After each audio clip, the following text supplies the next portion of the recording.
Let's get this mission started.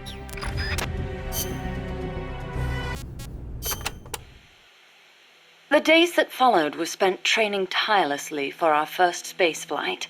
The boss endured conditioning that tested the limits of human capability, and I supported her. Those were happy days. On April 12th, the spacecraft carrying the boss left the Earth's atmosphere. Although it was only 20 minutes of ballistic flight, it was nothing short of miraculous, considering how little time we'd had. The first human in space. We were ecstatic. Then something went wrong. The re-entry angle was slightly off, warping the outer hull. The cause was clear. It was the hastily constructed window we'd installed. Her capsule missed the projected splashdown point by a long shot. As we raced towards the capsule, a breaking news broadcast came over the radio. It was the news report of the successful launch of the Vostok rocket, piloted by the cosmonaut Yuri Gagarin. They'd beaten us into space by the slimmest of margins. When we arrived, the capsule had already disappeared beneath the waves. The boss was floating on the surface. I can't really recall what happened next. They told me later that I gave a strange scream and plunged into the sea, not caring whether my skin would burn. She didn't wake up. Her entire body was bruised, burnt, scorched by cosmic rays. It was a miracle she was still alive. Every day, propaganda boasting of the shining accomplishment flowed out of the Soviet Union.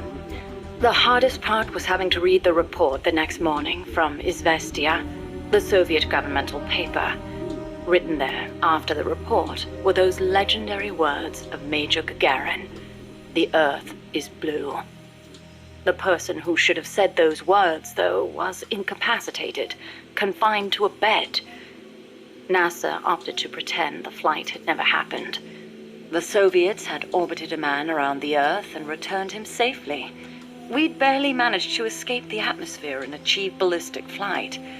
Even worse, the pilot was horribly mangled and the spacecraft lost altogether. As they saw it, covering it up was the only alternative to seeing the nation's pride dealt yet another blow. I've been told military records show the boss was taking part in the Bay of Pigs incident at the time. They were that desperate to erase the whole affair. In the end, Alan Shepard's ballistic flight 1 month later became known as America's first spaceflight. Shepard's flight owed its success to insights earned through the boss's sacrifice. But to me, none of that mattered. I prayed day and night for her recovery, never leaving her side, not even for a moment. Then, as summer ended and the chill of winter approached, she spoke. "Give me water." I threw myself on her breast, and she embraced me. It was all I needed. I thought she would tell me about space, the true sky, where the stars don't twinkle. But the only thing she'd speak of was Earth, our home as she'd seen it from space, so fleeting, so irreplaceable. I was ashamed. I'd been enamored for so long with the sky that I never thought to look beneath my feet, at the ground upon which I stood. As soon as her rehab was over, she was gone. It happened without warning. No one informed me, and the higher-ups wouldn't say a word. It wasn't so strange or surprising, really. I simply assumed she was off to complete her next mission, because she was loyal to the end.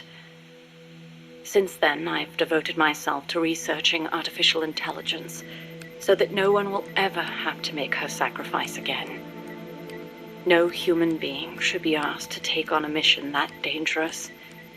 Next time, I'll be the light that shines on someone else. I still wonder why she opened up to me on that chilly night in Florida. That operation was top secret, even if it was all in the past. I like to think it was because she trusted me, but that's probably not the case. She wanted someone to listen. And I don't think that someone was me. Those faraway eyes, the tone of her voice, like she was talking to her own child. Those things made it clear that she was speaking to someone else. I found myself envying that someone. 4 years later, I learned of her death. A traitor's death, no less. She'd stolen an American nuke and defected to the Soviet Union, where she was killed by her former apprentice. Or so I was told. I refused to believe it. She'd never do such a thing. I could think of only 2 possibilities. Either she really was trying to bring East and West together, or she truly did want to be killed. She believed the world is not the way it's supposed to be, that it's been unbalanced by the tenuous peace offered of nuclear deterrence, and that she was to blame. Perhaps her death was an act of atonement. She was loyal to the end, to our world.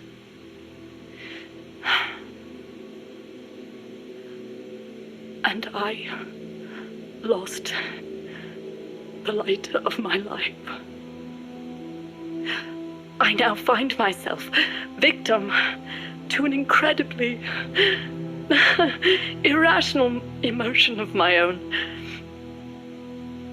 That someone, the one she wanted to confess her sin to, could it be the one who took her life? The very thought drives me utterly mad with jealousy. One day, I will discover the truth.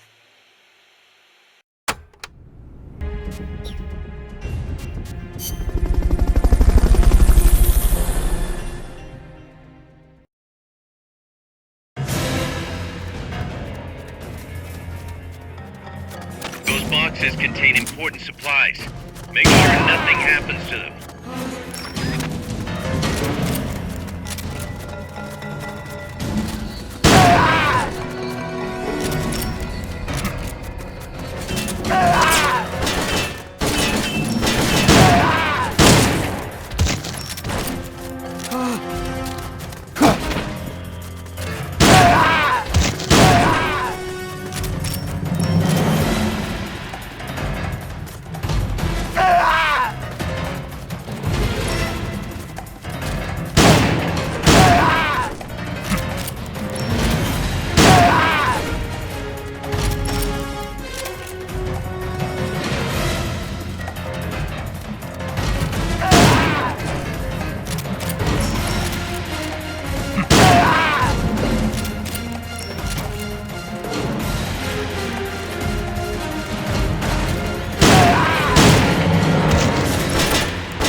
Okay, you're done with that area.